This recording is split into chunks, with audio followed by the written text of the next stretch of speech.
राष्ट्रपति ट्रंप के न्योते को लेकर प्रधानमंत्री मोदी का बड़ा बयान है। भुवनेश्वर की जनसभा में प्रधानमंत्री नरेंद्र मोदी ने कहा, मुझे ओडिशा की धरती पर आना था, इसीलिए राष्ट्रपति ट्रंप के न्योते को नहीं किया स्वीकार।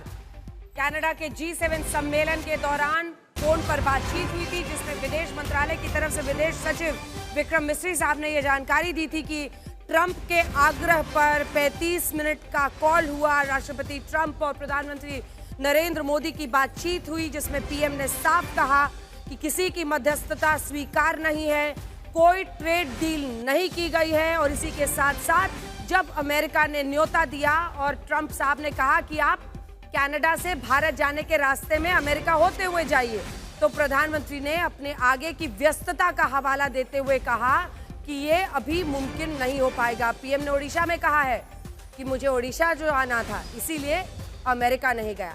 आइए आपको सुनाते हैं प्रधानमंत्री ने वहां क्या कहा।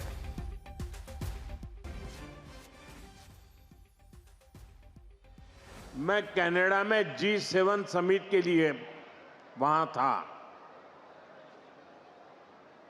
और अमेरिका के राष्ट्रपति ट्रंप ने मुझे फोन किया। उन्होंने कहा कि अब कनाडा तो आए ही हैं, तो वॉशिंगटन होकर के जाइए, साथ में खाना खाएंगे, बातें करेंगे। उन्होंने बड़े आग्रह से निमंत्रण दिया। मैंने अमेरिका के राष्ट्रपति को कहा कि आपका निमंत्रण के लिए धन्यवाद, मुझे तो महाप्रभु की धरती पर जाना बहुत जरूरी है।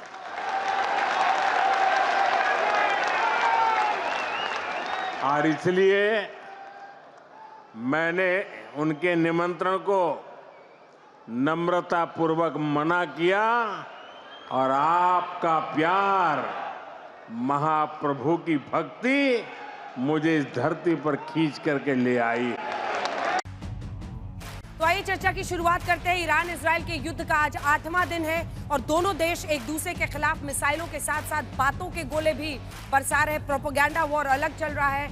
इजराइल के शहरों पर मिसाइलें दागी जा रही है। ईरान के तेवर कड़े हैं। इजराइल के निशाने पर ईरान के परमाणु ठिकाने लगातार बने हुए हैं। ये तय करना है कि भारत को इस वक्त क्या स्टैंड लेना है और विश्व में अगर बड़े बड़े परमाणु संपन्न देश इस वक्त अपने आप को अलाइन कर रहे हैं, वो ये तय कर रहे हैं कि वो किसके साथ खड़े हैं, तो ये आने वाले वक्त में एक चैलेंज बनेगा। हालांकि इस बीच आपको बता दें, अमेरिका के राष्ट्रपति डोनाल्ड ट्रंप के रुख को समझने की कोशिश की जा रही है।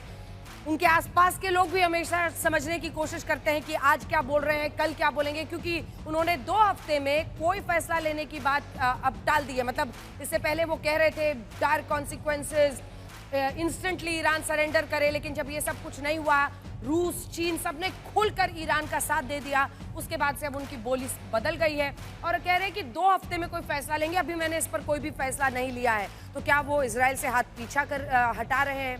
अब ये 2 हफ्ता कूटनीति का मौका देने के लिए है या नए सिरे से युद्ध नीति को धार देने के लिए है, या फिर कोई ऐसी रणनीति है जिसके पत्ते वो अभी खोलना नहीं चाहते? इसीलिए आज हल्ला बोल का मुद्दा है कि ईरान इजराइल के इस युद्ध में अब आगे क्या हो सकता है। अगर वाकई अमेरिका जंग में कूदा तो ईरान कैसे टिकेगा? आखिर ट्रंप की टाइमलाइन से संकेत क्या है? लेकिन पहले ये रिपोर्ट। ना तो ईरान झुका है और ना इजराइल, लेकिन युद्ध के 8वें दिन युद्ध नीति में कूटनीति की गुंजाइश बनती दिखाई दी है। इसकी वजह बने हैं अमेरिकी राष्ट्रपति डोनाल्ड ट्रंप, क्योंकि ईरान इजराइल के युद्ध में अमेरिका का रुख क्या होगा, इसके लिए उन्होंने 2 हफ्तों का वक्त ले लिया है। जबकि ये वही राष्ट्रपति ट्रंप हैं जिन्होंने G7 बैठक को बीच में छोड़ने की फुर्ती दिखाई थी। ये वही राष्ट्रपति ट्रंप हैं जिन्होंने ईरान के लिए बिना शर्त सरेंडर का अल्टीमेटम दिया था। लेकिन अब डोनाल्ड ट्रंप कह रहे हैं कि ईरान से बातचीत हो भी सकती है, नहीं भी हो सकती है। जबकि इजराइल पर ताबड़तोड़ मिसाइल हमले करने के बाद ईरान ने अपने तेवर और कड़े कर लिए हैं। अब ईरान कह रहा है कि सुलह के लिए बातचीत तभी होगी जब इजराइल हमले को रोके। वैसे ईरान उस बातचीत में जरूर हिस्सा ले रहा है जो जेनेवा में हो रही है। जेनेवा में यूके, फ्रांस और जर्मनी के विदेश मंत्रियों के साथ ईरान के विदेश मंत्री की बातचीत हो रही है। 13 जून को ईरान इजराइल युद्ध शुरू होने के बाद पहली ऐसी कूटनीतिक बातचीत में ईरान शामिल हो रहा है। इस बीच ईरानी सरकार की अपील पर ईरान में शुक्रवार की नमाज अदा करने के लिए भारी भीड़ जमा हुई। परमाणु साइट वाले क्षेत्र इस्फहान में ये नमाजी अपने देश और ईरानी सेना का समर्थन करने के लिए नमाज पढ़ने आए थे। ईरान और इजराइल के युद्ध के बीच आज तक वॉर जोन पर पहुंचा है। आज तक आ पहुंचा है इजराइल। यहाँ पहुंचना आसान नहीं था, काफी मुश्किल रहा ये सफर, लेकिन अब हम यहाँ आ पहुंचे हैं और आपको दिखाएंगे किस तरह से यहाँ पे जो गाड़ियों का मूवमेंट हो रहा है। ये ज्यादातर लोग ऐसे हैं जो सेफ लोकेशंस पर जा रहे हैं, क्योंकि हिदायत हर वक्त दी जा रही है कि कोशिश करिए अनप्रोटेक्टेड एरियाज में कम से कम रहिए। लगातार सायरन्स बजते हैं, कभी भी अचानक सायरन साउंड होते हैं और उस वक्त सेफ लोकेशन पर पहुंचना होता है। बीते 2 दिनों में ईरान के पलटवार में इजराइल के कई शहरों में तबाही मची है, लेकिन ईरान के ताजा मिसाइल हमलों के बाद इजराइल ने जवाबी कार्रवाई करने की शुरुआत की है। इस बीच इजराइल के प्रधानमंत्री बेंजामिन नेतन्याहू के नए बयान के मुताबिक ईरानी शासन का खात्मा उनका लक्ष्य नहीं, लेकिन युद्ध का एक नतीजा ये हो सकता है। जाहिर है ईरान इजराइल युद्ध में कहां विराम लगेगा ये कहना जल्दबाजी होगी, क्योंकि ईरान इजराइल अपने अपने कड़े तेवरों के साथ कायम है। आज तक ब्यूरो। बड़ी खबर इस वक्त आ रही है, आपको बता दें इजराइल की हथियारों से मदद में जुटा अमेरिका। इजराइल में उतर रहे अमेरिकी कार्गो विमान, और ये माना जा रहा है कि अगर खुलकर 2 सप्ताह की बात अब कर रहे हैं डोनाल्ड ट्रंप, तो कम से कम हथियारों के नजरिए से अब तक 800 कार्गो प्लेन से इजराइल हथियार पहुंचा चुका है अमेरिका। ये बहुत बड़ी खबर है। इसका अर्थ ये है कि क्या प्रत्यक्ष रूप से नहीं, पीछे से ही अमेरिका इसमें अपनी ताकत झोंक रहा है। ईरान के हमले को लेकर आपको बता दें, जो दूसरी बड़ी खबर आ रही है, ईरान के हमले से भड़के इजराइल के रक्षा मंत्री। इजरायली सेना तेहरान पर हमले तेज करे, ये कात्स का कहना है। तो कुल मिलाकर 2 बड़ी बातें जो समझ में आ रही हैं, उनमें से एक तो यही है कि अगर प्रत्यक्ष रूप से अभी अमेरिका नहीं आना चाहता है, क्या वो हथियारों की जो उसकी सप्लाई है वो इस वक्त इजराइल के लिए बढ़ा रहा है, और इसी के साथ साथ क्या आने वाले दिनों में ईरान का रुख और भी कड़ा हो सकता है। कुछ बातें आपको मैं बताना चाहती हूं बड़े स्क्रीन पर, क्योंकि इसके जरिए आप समझेंगे कि ये विश्व इस वक्त एक अहम मोड़ पर क्यों खड़ा है। क्योंकि अगर परमाणु संपन्न मुल्क आपस में लड़ते हैं तो फिर बाकी जगहों पर जो खेमेबाजी हो रही है, ये मैं सर्कल करके आपको दिखाना चाहती हूं। परमाणु संपन्न देश किसके साथ हैं? ईरान के खिलाफ जो देश हैं, ईरान के खिलाफ जो इजराइल के साथ अलाइन होते हुए दिख रहे हैं, तो ऑब्वियसली सबसे पहले इजराइल है इसमें, जो मैंने अंडरलाइन किया। अब देखिए अमेरिका खुलकर साथ दे रहा है, हालांकि अब खुद वो कह रहे हैं कि 2 सप्ताह तक हम कोई बड़ा फैसला नहीं लेंगे। वहीं तीसरी तरफ देखिए फ्रांस भी ईरान के खिलाफ खड़ा दिखाई दे रहा है, और वहीं अगर आप यूके को भी देखिए तो यूके का यही रुख रहा है। तो ये 4 ऐसे मुल्क हैं जो खुलकर ईरान के खिलाफ हैं। अब परमाणु संपन्न मुल्क जब फैसले लेते हैं और अगर स्थिति खराब होती है तो उस पर चर्चा होती है, क्योंकि आपको ये तय करना। अब ईरान के साथ कौन कौन है खुलकर देखिए। व्लादिमीर पुतिन खुलकर आ गए हैं। उन्होंने बीते दिन सीधी चेतावनी दी है अमेरिका को, सीधी चेतावनी दी है इजराइल को कि युद्ध रोको। और परमाणु संपन्नता में अगर आप देखिए तो रूस और अमेरिका दोनों बराबरी के कांटे की टक्कर में है। वहीं चीन एक और बहुत बड़ा प्लेयर जो कि खुलकर ईरान के समर्थन में आया है, वो अमेरिका को भी चेता रहे हैं। और दोनों की बातचीत हुई है, पुतिन और शी जिनपिंग की बीते दिन बातचीत हुई है, जिसमें उन्होंने ये तय किया कि हम लोग अमेरिका पर दबाव बनाएंगे, इजराइल पर दबाव बनाएंगे। और इसके बाद उत्तर कोरिया की मून जोंग, अब ये तो एक अलग ही किरदार है, एक अलग ही कहानी है इनकी, लेकिन अमेरिका के खिलाफ बोलते रहे हैं। और इसीलिए अब ये जो उनका स्टैंड है वो हमने आपको इन सभी परमाणु संपन्न देशों का जो स्टैंड है वो दिखा दिया। अब अगली चीज जो आपको माननी है वो है ये 2 देश जिसमें भारत भी शामिल है, क्योंकि भारत ने एससीओ में तो खुलकर ईरान के खिलाफ, इजराइल के खिलाफ जो मोशन पास हो रहा था उससे वो पीछे रहे, लेकिन बाय एंड लार्ज अभी तक हमने क्लियर स्टैंड नहीं लिया है। और अब जो अगला देश है इसकी कहानी कोई नहीं समझ सकता। आसिम मुनीर जो इनका तथाकथित फील्ड मार्शल है, वो जाके ट्रंप के सामने जी हजूरी भी करता है, यानी अमेरिका के भी पास कटोरा लेकर जाता है। लेकिन जब ईरान की बात आती है तो मुस्लिम बिरादर के नाम पर खुलकर उनके खिलाफ भी नहीं बोल पाता है। तो इसकी तो एक अलग ही विडंबना है जिसका सामना आप करना है। अभी तो मुनीर अभी पाकिस्तान जब लौटेगा और वहाँ के बड़े बड़े जो मौलाना है ना, वो सामने खड़े ऐसे तन के कि ऐसे वक्त पर जब ईरान को अमेरिका धमका रहा है, तू गया कैसे अमेरिका के पास, डोनाल्ड ट्रंप के साथ तुमने लंच कैसे किया? तो ये खैर उनकी मुसीबत है। लेकिन अगली चीज़ जो आपको जाननी ज़रूरी है वो ये है कि नतान्ज, ये तमाम जो न्यूक्लियर प्लांट्स हैं, परमाणु ठिकाने हैं, वो हम आपको इस वक्त दिखा रहे हैं। ईरान का ये मैप है और उसी पर आप उनके परमाणु ठिकाने देख रहे हैं, जिसमें नतान्ज जहाँ पर हमला किया इजराइल ने, नतान्ज पर हमला वो कर पाए हैं। लेकिन ईरान की सबसे बड़ी बात है, सारे उसके न्यूक्लियर प्लांट्स जो है वो अंडरग्राउंड बंकर्स में है, वो अंडरग्राउंड बंकर्स में बनाता है। और इसीलिए सबसे बड़ा चैलेंज है, अगर फॉर्दो न्यूक्लियर प्लांट पर हमला करना है तो इसके लिए अमेरिका की मदद जरूरी है, क्योंकि इजराइल के पास ऐसे बॉम्बर्स ही नहीं है जो जमीन के नीचे जाकर इतना हमला कर सके। अब अगली चीज जो हम आपको दिखाने वाले हैं, जिससे ये साहब को देखिए, डोनाल्ड ट्रंप जी हैं, इनका आपको सुना देते हैं जल्दी जल्दी। 13 जून, ईरान समझौता करे, आगे हमले और भी क्रूर होंगे, मतलब डरा रहे हैं ईरान को। अगला लाइए, एक एक दिन का इनका हम लोगों ने बयान निकाला है। ईरान समझौता करे, उसका 14 दिन को कहते हैं कि इजराइल के हमले शानदार हैं और हमले होने बाकी हैं। 14 जून को इनका बयान आया है। अगला जो बयान है 15 जून का, संभव है कि अमेरिका युद्ध में शामिल हो जाए। खुद ही कह रहे हैं कि ये मुमकिन है कि हम भी युद्ध में शामिल हो जाएं। 16 को कहते हैं ईरान परमाणु संपन्न ना हो, ये तय करने की राह पर हम लोग हैं। 17 जून को कहते हैं ईरान को डील साइन कर लेनी चाहिए थी, जो मैंने कही थी, अब बहुत लेट हो चुका है, तो धमका भी रहे हैं। उसके बाद से 18 जून को ईरान से बिना शर्त समर्पण करने को कहा कि आप अनकंडीशनली सरेंडर कीजिए, ये ईरान को डोनाल्ड ट्रंप ने कहा है। उसके बाद से 19 को 2 सप्ताह के भीतर निर्णय लूंगा। उससे पहले बार बार कहते थे कि ये रात भारी है, आज मुश्किल है, ईरान को करना पड़ेगा समर्थन। ऐसे में जो भारत का स्टैंड है, सुधांशु त्रिवेदी जी आपकी नज़र से समझेंगे, क्योंकि पूरे विश्व में जो खेमेबाजी हो रही है और ये तमाम न्यूक्लियर पावर्स हैं जो खेमेबाजी इस वक्त कर रहे हैं, ये स्थिति आने वाले दिनों में कितनी विकट होते हुए आप देखते हैं। ए और बी, हम कब तक इस मुद्दे पर नॉन अलाइन रहेंगे? क्योंकि ये सच है, हमें 4 बार अपना जो पोर्ट है, बहुत सारे हमारे इंटरेस्ट ईरान में भी हैं, लेकिन इजराइल खुलकर खड़ा होता है आतंकवाद के खिलाफ भारत के साथ। देखिए, इस पूरे परिदृश्य को समझने के लिए थोड़ी सी पृष्ठभूमि समझनी चाहिए। शायद यंगर जनरेशन को ना पता हो, 1980 से पहले ईरान और इजराइल बहुत अच्छे दोस्त थे। उनके अंदर इंटेलिजेंस की इनपुट के भी शेयरिंग होती थी।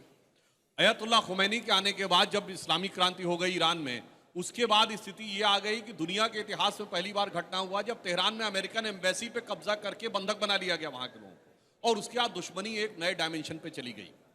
मगर अब आइए आप साहब देखिए, हमारे जो रक्षा विशेषज्ञ हैं इनको ये बहुत बेहतर पता होगा। आज के घटनाक्रम की शुरुआत होती है अक्टूबर 2023 से, हमास द्वारा इजराइल पर अटैक। वो क्यों कराया गया, इसका भारत से कोई लेना देना नहीं है। क्यों भारत को इस विषय पे बहुत कॉशियस रहना चाहिए, इसलिए बताता हूं।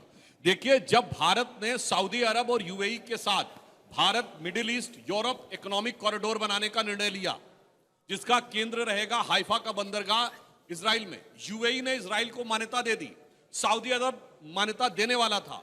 मुस्लिम वर्ल्ड के 2 ध्रुव हैं, एक है सुन्नी मुस्लिम वर्ल्ड का नेता है सऊदी अरब, और शिया मुस्लिम वर्ल्ड का नेता है ईरान। ईरान को लगा कि मेरे हाथ से सारी चीजें निकली जा रही हैं, तो हमास और हिजबुल्लाह जो कि प्रॉक्सी माने जाते हैं, उनके द्वारा इजराइल पर अटैक हुआ। और यह माना गया कि इजराइल चूंकि यहूदी देश है तो एक ऐसा भावनात्मक मुद्दा उठेगा कि सारे मुस्लिम देश एक हो जाएंगे, परंतु ऐसा हुआ नहीं। आपने देखा होगा यूएई सऊदी अरब ने कुछ बयान नहीं दिया, आज जाके बयान दिया है। पिछले 1.5 सालों से यूएई, सऊदी अरब, जॉर्डन, कतर, ये देश बयान नहीं दे रहे थे।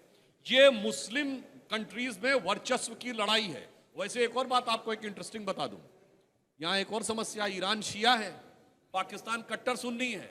और वैसे एक और इंटरेस्टिंग बात बता दूं, तेहरान के बाद अगर दुनिया में सबसे ज्यादा शिया रहते हैं तो वो भारत के लखनऊ में रहते हैं।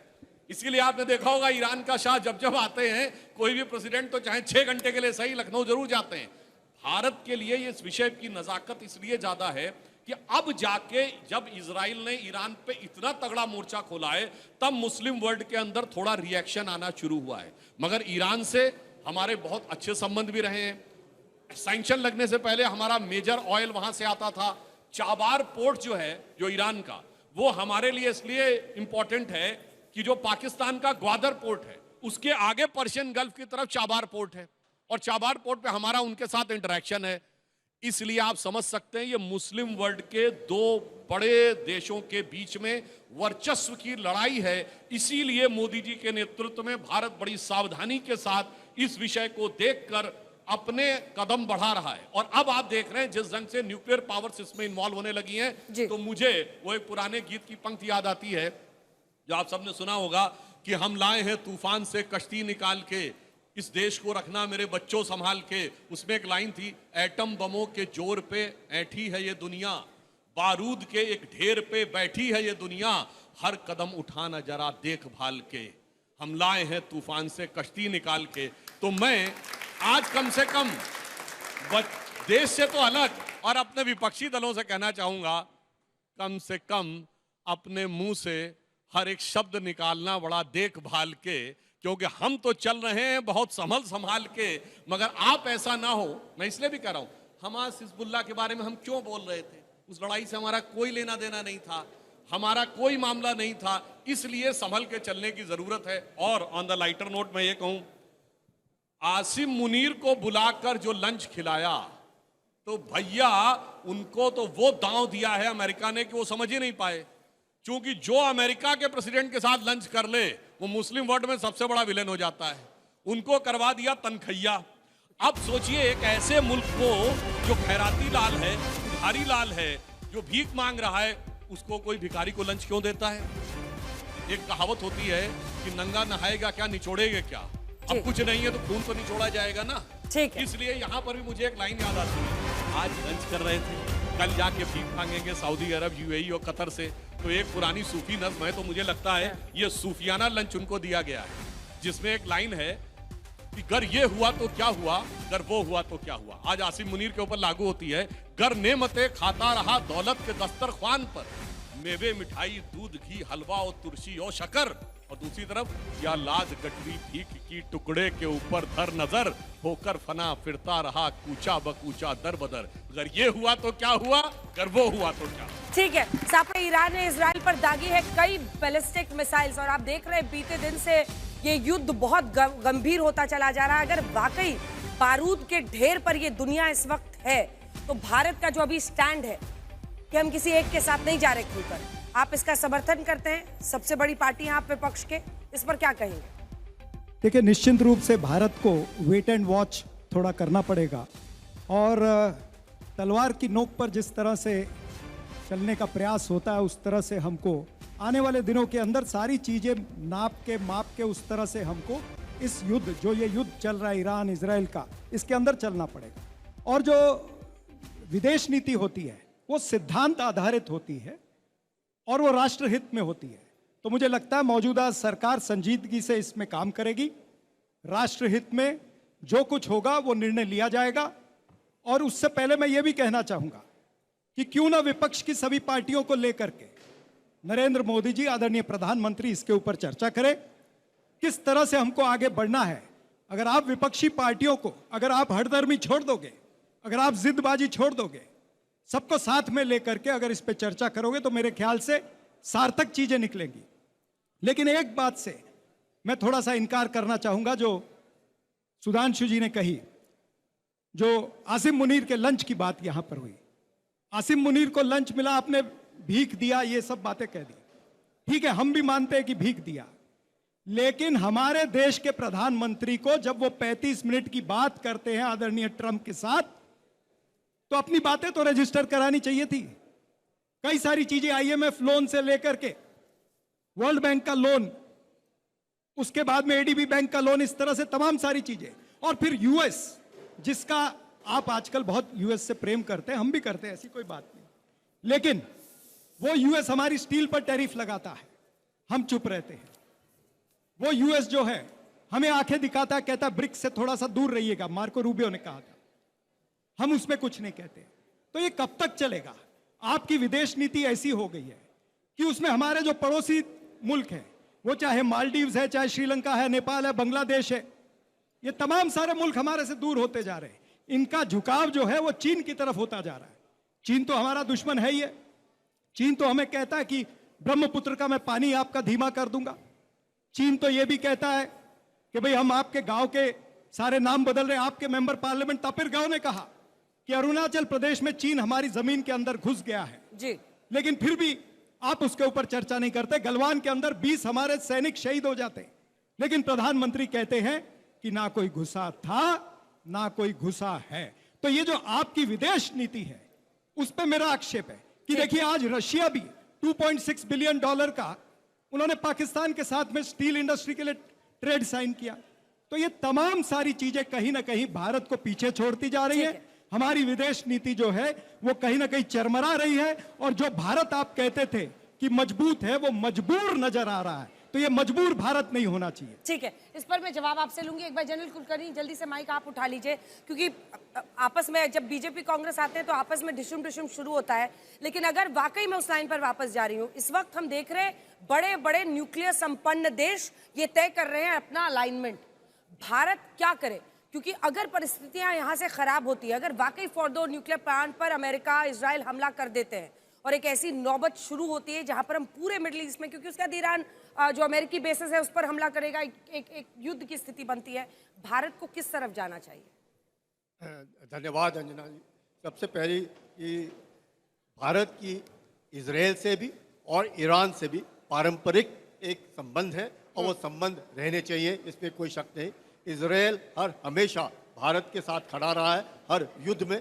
ईरान भी खड़ा रहा है। भाई ईरान 1979 के रेवोल्यूशन के बाद उसने अपने भी इंटरेस्ट देखे हैं, लेकिन दोनों, जहाँ तक कि P5 का सवाल है, P5 में से जैसे आपने खुद ग्राफिक्स दिखाए, 3 देश तो सीधे के सीधे इजराइल के साथ खड़े दिखते हैं, अमेरिका, फ्रांस और यूके, और बाकी जो 2 देश हैं रूस और चीन वो ईरान के साथ खड़े हैं, और उसके साथ एक और है वो है नॉर्थ कोरिया।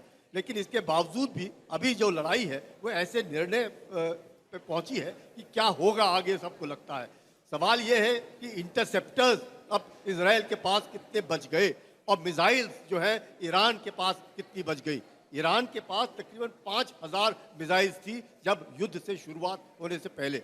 अमूमन मानते हैं कि ट्रू प्रॉमिस 1, ट्रू प्रॉमिस 2 दोनों में ईरान ने तकरीबन मैं कहूँगा 1500 मिसाइल इस्तेमाल की हो। अब आज की तारीख में तकरीबन 1000 के आसपास इस्तेमाल की हो। इसके बावजूद भी ईरान के पास आज भी तकरीबन 2000 मिसाइलें और ड्रोन हैं, लेकिन पूरा का पूरा ईरान का जो एयर डोमिनेशन है वो इजराइल के पास है। अब इजराइल के पास किस तरीके से इजराइल अपने आप को रोक पाता है? उसको आयरन डोम है, उसके पास डेविड स्लिंग है, उसके पास दूसरे है जिससे कि वो अपने आप को रोकता है। एक उसके पास जो बैटरीज होती है, कहते हैं जिस प्रकार से उसको एयर डिफेंस कहते हैं, एयर डोम में एक बैटरी में तकरीबन 3 लॉन्चर होते हैं और 3 लॉन्चर में तकरीबन 20 इंटरसेप्टर्स होते हैं। जिस प्रकार से ईरान लगातार मिसाइल्स फायर कर रहा है, कहीं ना कहीं ये इंटरसेप्टर्स कम हो रहे हैं, इसलिए इजराइल के ऊपर अब नुकसान होना शुरू हुआ है जो इजराइल ने 1948 के बाद से आज तक नहीं देखा है। टेल अवीव के ऊपर नुकसान हो रहा है कहीं। इसके बावजूद जबकि ईरान का टॉप मिलिट्री लीडरशिप खत्म, टॉप न्यूक्लियर साइंटिस्ट खत्म, टॉप न्यूक्लियर इंस्टॉलेशन खत्म, टॉप मिलिट्री हार्डवेयर खत्म, सब कुछ खत्म, इसके बावजूद भी ईरान जिस तरीके से पलटवार किया है इजराइल के ऊपर, इसको देखते हुए और अब जब अमेरिका कह रहा है कि हम 2 हफ्ते तक नहीं आएंगे, लेकिन जैसे आपने देखा कितने 800 हवाई जहाज अगर भेजे हैं तो United states of America boots on ground नहीं देगा पर सपोर्ट देगा। और कैसा सपोर्ट देगा? मुझे ऐसे लगता है 48 घंटे के अंदर साफ पता चल जाएगा कि खामेनी अगर नहीं बोलते हैं कि जिंदा हैं या मर गए हैं, इससे साफ पता चल जाएगा। खामेनी के मरते ही ये युद्ध जो है कहीं ना कहीं रुकने का प्रयास करेगा, नहीं तो तेल के जो भाव हैं इतने बढ़ेंगे जिससे सबसे ज्यादा नुकसान किसका होगा? चीन का होगा। क्यों चीन चाहता है? क्योंकि जो तेल आता है पूरा स्ट्रेट ऑफ हॉर्मुज से, वो तेल जाता है 80% तेल जाता है चीन के लिए, और वो चीन नहीं चाहता है कि उसके ऊपर कोई रुकावट पड़े, क्योंकि 90% तेल ईरान का कौन उठाता है? चीन उठाता है। और चीन और ईरान के बीच में $400 अरब का संधि है। हाँ। रूस और ईरान के बीच में $300 अरब की संधि है 20-20 साल के लिए। तो दोनों रूस और चीन का मतलब है कि इकोनॉमिक इंटरेस्ट है, आर्थिक इंटरेस्ट है उनका, इस वजह से भी वो इसको अपोज कर रहे हैं। जनरल दयाल, आपका इस पर टेक, शुरुआती टेक, उसके बाद में अगले सवाल। देखिए अंजना, पहली बात तो ये है कि ये लड़ाई इनकंक्लूसिव रहेगी। ये लड़ाई जो है किसी की खत्म नहीं होने वाली, अगर अमेरिका भी आ जाएगा तो भी इस लड़ाई के अंत में यह नहीं हो सकता कि पूरा का पूरा ईरान अमेरिका कब्जा कर ले। पहली बात तो स्पष्ट है। दूसरी बात यह है कि देखिए, किसी किस्म की कोई न्यूक्लियर वॉर नहीं होने वाली, सिर्फ और सिर्फ तबाही करेगा और वो भी ईरान की तबाही होगी। और जहां तक हमारी बात है, देखिए हमें प्रोएक्टिव होना पड़ेगा, क्योंकि इस पूरे जन कुलकर्णी कह रहे हैं कि चाइना का नुकसान है, मैं मानता हूं इसमें भारत का बहुत बड़ा नुकसान है। हमारे 9 मिलियन लोग, मैंने पिछले भी आपके शो पे पर 9 मिलियन लोग यहां से रोजी रोटी कमा रहे हैं। हमारे 125 बिलियन डॉलर एक साल में यहां से आ रहे हैं। हमारा 25% ट्रेड यहां से आ रहा है। हमारा 40% तेल गैस इस जरिए से आ रही है। और आज हम ईरान से तेल नहीं ले रहे, वो हमारी वो है क्योंकि हमने रशिया से तेल लिया और सैंक्शंस की हमने इज्जत की, अमेरिका की इज्जत की। लेकिन मेरा मानना यह है कि भारत को प्रोएक्टिव होना पड़ेगा, भारत को पीस इनिशिएट करनी पड़ेगी। भारत के स्ट्रेटेजिक इंटरेस्ट सबसे ज्यादा है। ईरान की तबाही भी भारत का नुकसान है, क्योंकि ईरान एक ऐसा देश है जिसने हमें एक पोर्ट दिया है। अगर चाइना को गद्वार दिया पाकिस्तान ने, तो उन्होंने हमें छाबहार दिया। और छाबहार ही नहीं, वो तो हमारे साथ कह रहे हैं आप इसको पूरे के पूरे को सेंट्रल एशियन रिपब्लिक्स में जहां तक जाना चाहते हैं ले जाइए। तो वो हमारे, और ऐसा नहीं है 1994 में जब पूरी की पूरी OIC कंट्रीज हमें, जो हमारा मुद्दा था J&K का, जब वो हमें पूरी के पूरे प्रस्ताव को ईरान ने नकार किया था, ईरान ने उस प्रस्ताव को सपोर्ट नहीं किया था, टेररिज्म का जो OIC का मुद्दा था, और वो भी कश्मीर पे था। तो ईरान भी हमारा साथी है। एक तरफ हमारा स्ट्रेटेजिक पार्टनर है इजराइल, टेक्नोलॉजी पार्टनर है। तो हमें एक प्रोएक्टिवली पीस के लिए इनिशिएटिव लेना चाहिए, लाइक माइंडेड कंट्रीज को कलेक्ट करना चाहिए, UN में रेजोल्यूशन लाना चाहिए, और हमें दिखाना चाहिए कि क्यों अमेरिका, क्यों इंग्लैंड, क्यों इंटरेस्टेड है इस वॉर में। क्योंकि वो तो विस्तारवाद के साथ हैं। वो एक तरफ तो आप उग्रवाद का साथ दे रहे हो, क्योंकि गाजा में उग्रवाद है, हमास ने उग्रवाद किया, लेकिन ये तो विस्तारवाद है ना, कि आप पहले जॉर्डन को ले लो, फिर आप इराक को ले लो, फिर आप सीरिया को ले लो, अब आप ईरान को ले लो। तो भारत को इनिशिएटिव लेना पड़ेगा और लड़ाई रुकवानी पड़ेगी। ठीक है, अमेरिका से बातचीत के लिए ईरान तैयार हो, ये यूरोप की तरफ से ये पहल की जा रही है। क्या आप सुधांशु त्रिवेदी जी इनकी बात से सहमत है? वो ये कह रहे हैं कि विस्तारवाद नीति है, अमेरिका जिस मुल्क में घुसता है वहां पर तबाही मचा कर निकलता है। कई लोग ये मानते हैं अफगानिस्तान हो, इराक हो, अनेकों ऐसे मुल्क है जहां जहां पर गया है। और ईरान के खिलाफ जो अब जैसे एक वक्त पर Iraq weapon of mass destruction है, वो वेपन ऑफ WMD तो मिला ही नहीं कभी। अब ऐसे ही कह रहे हैं यहाँ पे 1 सप्ताह में न्यूक्लियर संपन्न हो जाएंगे, और ये बात न जाने कितने लंबे वक्त से इजराइल और अमेरिका कह रहे हैं। ऐसे में एंड लक्ष्य क्या है, इसको लेकर वो सवाल खड़ा कर रहे हैं। वो उनका मानना है कि हमें ईरान के साथ खुलकर आना चाहिए। देखिए, विस्तारवाद क्या है, इसकी बहुत परिभाषा अलग अलग है। क्योंकि दुनिया के कई देशों ने एक दूसरे को कैप्चर करने की कोशिश की है, और मगर हमारे यहाँ एक उल्टा मामला रहा, हम अपना हिस्सा देते रहे दूसरे को बड़े आराम से, और उसके बाद संधि करते रहे। जहां तक आपने ये बात कही, ईरान की बात मैं बिल्कुल मानता हूं। हमारे ईरान के साथ एक दौर में बहुत अच्छे संबंध रहे हैं। 1973 में इंदिरा गांधी वहां गई थी, 71 में ईरान फौज भेजने वाला था, तब रजा पहलवी की सिस्टर के साथ बहुत अच्छे संबंध थे, एक बड़े उद्योगपति के, उसके माध्यम से वो मैटर सॉर्ट आउट हुआ था। मगर यह भी एक बात सत्य है, जो मैंने आपसे बात कही, चाबार दिया है ईरान ने। क्यों दिया आपको पता? उससे हम अफगानिस्तान से लेके, जैसा कि अभी विशंबर दयाल जी ने कहा, हम सेंट्रल एशियन और वो तमाम कंट्रीज तक जा सकते हैं। मगर उसी के साथ इजराइल की जो टेक्नोलॉजिकल सुपीरियरिटी है, उसकी जो इंटेलिजेंस में सुपीरियरिटी है, हमें उसके बारे में भी ध्यान रख के चलना है। इसलिए हमारे लिए बैलेंसिंग की बात है। और जहां तक अमेरिका की बात है, हर देश अपने सेल्फ इंटरेस्ट में सोचता है। अमेरिका सेल्फ इंटरेस्ट में सोच रहा है, सिर्फ हमारे यहाँ ऐसे लोग हैं जो सेल्फ इंटरेस्ट में नहीं सोचते। अभी हमारे सापरा साहब बोल रहे थे, याद करिए अमेरिका में 9/11 का हमला हुआ, जॉर्ज बुश थे, रिपब्लिकन पार्टी के प्रेसिडेंट। उन्होंने कहा ओसामा बिन लादेन को मारेंगे, और कब मारा गया? जब डेमोक्रेटिक पार्टी के बराक हुसैन ओबामा उस समय प्रेसिडेंट थे, तब जाके मारा। कोई किंतु परंतु कभी सुनने में मिला? कभी अमेरिकन टेलीविजन पे सुनने को मिला कि 9/11 के मुख्य आरोपी खालिद शेख और मोहम्मद अट्टा भटके हुए नौजवान थे? कभी उन्होंने ग्वांटानामा बे को लेकर ये कहा कि साहब ये तो अत्याचार हो रहा है, ये फलाना हो रहा है, धमाका हो रहा है? इसलिए, और आप देखिए, इजराइल ने ईरान के अंदर प्रिसाइजली उनके जनरल्स को मारा। इसका मतलब कोई सूचना दे रहा था, मगर ऐसी सूचना कोई इजराइल से क्यों नहीं निकाल पाता है? कारण क्या है? वहां पे एक अलग प्रकार की यूनिटी है।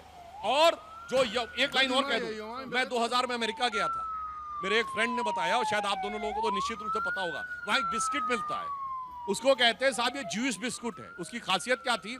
नॉर्मली $1 के 3 मिलते हैं, मगर जूइश बिस्कुट सेम है मगर $1 का 1 मिलता है। तो फिर भी यहूदी लोग क्यों खरीदते थे? वो कहते थे ये पैसा इजराइल के लिए जाएगा, और वो देश इस ढंग से बनते हैं, ना कि इसलिए नहीं कि कुछ मुफ्त मिला उसके बाद देश की सुरक्षा का कुछ भी होगा, किसी के भी हाथ में सत्ता चली जाएगी, मेरे से कोई मतलब नहीं। देश के अंदर उमर अब्दुल्ला हो, वामपंथी दल हो, वो तो खुल के कह रहे हैं वो ईरान के साथ खड़े हैं, वो ये कह रहे हैं कि इजराइल गलत कर रहा है। मैं बता रहा हूं, इसलिए उमर अब्दुल्ला के साथ ये भी है कि भाई कारगिल में भी शिया है, और पाकिस्तान की समस्या क्या है कि पाकिस्तान तो शियाओं पे अत्याचार करता है। आप सबने देखा होगा पेशावर में शिया मस्जिद में धमाका होता है कि नहीं, रावलपिंडी में शिया मस्जिद में धमाका। अब शिया ईरान के साथ खड़ा होना इतना आसान नहीं है कि शिया ग्रुप्स को आप दबाते रहेंगे, अपने देश में मारते रहेंगे, इराक भी मारता रहेगा, टर्की भी मारता रहेगा, कुर्दिस्तान में भी मारता रहेगा, फिर कहेंगे इराक के साथ। इसीलिए मैंने कहा ना, ये मुस्लिम वर्ल्ड की आपस की भी बहुत तगड़ी लड़ाई है। अगर हमारे यहाँ क्या करें, जय फिलिस्तीन का बैग लगा के चल देते हैं, लगता कुछ समझते ही नहीं है कि मिडिल ईस्ट के अंदर का मामला क्या है, क्या फिलिस्तीन है, क्या इजराइल है और क्या क्या है, मगर चल देते हैं। सरकार भी तो फिलिस्तीन के साथ है ही ना। हमने तो कहा हम फिलिस्तीन की हमास के संप्रभुता खिलाफ को है, लेकिन मानते हैं, फिलिस्तीन के तो साथ है। फिलिस्तीन की संप्रभुता को मानते हैं, मगर हम जय फिलिस्तीन नहीं बोलते हैं, ना फिलिस्तीन का बैग लेके चलते हैं। नहीं देखिए, प्रियंका जी पर उनका इशारा था कि प्रियंका जी लेकर आई कि जय फिलिस्तीन। 2015 में यूएन में झंडा उन्होंने चढ़ाना था, हमने समर्थन किया। 2023 के अंदर आपने जो युद्ध विराम था उसके लिए वो आपने वोट दिया, और आप बैग लटकाने की बात कर रहे हैं। अगर कहीं पर निर्दोष लोगों की निर्मम हत्या होती रहे, 60,000 से ज्यादा लोग, उससे भी ज्यादा लोग की अगर हत्या हो, तो क्या ये भारत का फर्ज नहीं है? भारत के आज तक यूनाइटेड नेशन में ऐसी आवाज नहीं उठाता रहा है। आप भी फिलिस्तीन, हमारी जो विदेश नीति है, मैंने इसलिए कहा सिद्धांत आधारित होनी चाहिए, कंटिन्यूटी होनी चाहिए, राष्ट्रहित के अंदर होनी चाहिए।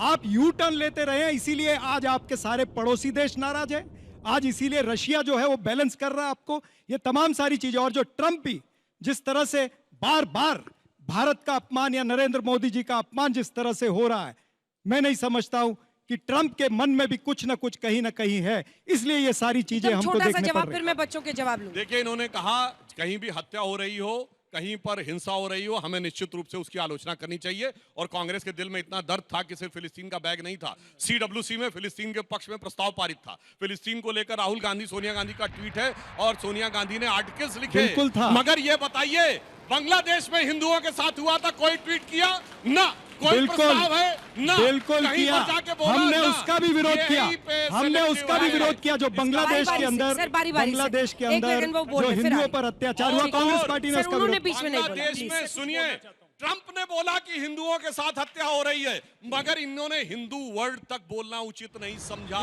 इससे समझ में आता विदेश नीति या सुरक्षा नीति, वोट बैंक के तराजू में पहले तौली जाती है कौन सा भारी वाला है। इसीलिए आपने देखा वक्फ बोर्ड पे क्रिश्चियंस की भी ऐसी तैसी कर दी।